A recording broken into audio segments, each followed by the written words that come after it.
From Dumerc, Sovereign Arbitrage, you have to be prepared to take a spill. Shaun White, just after midnight on March 24, 1989, the helmsman of the Exxon Valdez made a fateful error. In an attempt to avoid ice while navigating Alaska's Prince William Sound, he accidentally ran the tanker aground on Bligh Reef. The attentive reader might wonder why 260,000 barrels or 37,000 tons aren't the more widely quoted figures for this memorialized disaster, to which we would say the legacy media would quote oil spills in ounces if they thought they could get away with it. As tanker spills go, the Valdez was nowhere near the largest, but its impact on the oil industry was unparalleled. The maneuver ruptured 8 of the ship's 11 cargo tanks, spilling some 11 million gallons of oil into the surrounding environment. The outrage that followed led to a complete overhaul of how oil shipping operates, and the industry invested huge sums to improve tanker construction, port safety, and other related operations and monitoring logistics. Most notably, the use of single-hulled tankers was phased out altogether, replaced with double-hulled variants designed to be far more difficult to breach. Once new targets are set for the oil and gas industry, they tend to be achieved, and the decades after Valdez have seen a remarkable drop in tanker-related spills.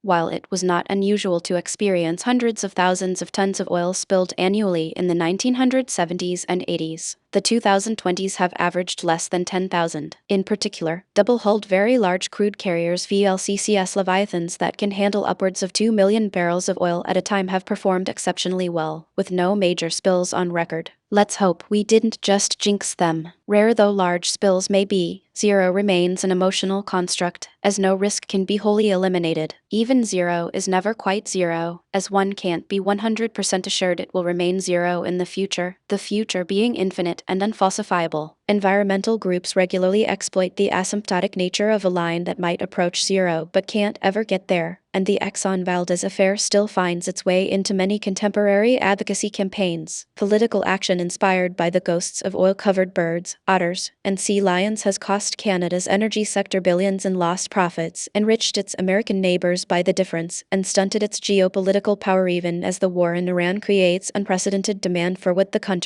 could currently be offering. One such campaign unfolded in Canada nearly a decade ago, with far-reaching consequences that are now causing pain too sharp to ignore. It's no exaggeration to say the fallout for the Canadian economy risks national unity, adding momentum to separatist movements in the western provinces. With a fresh move afoot in Ottawa to undo the damage, and given the stakes involved, it's time to assess where the political puck is headed next.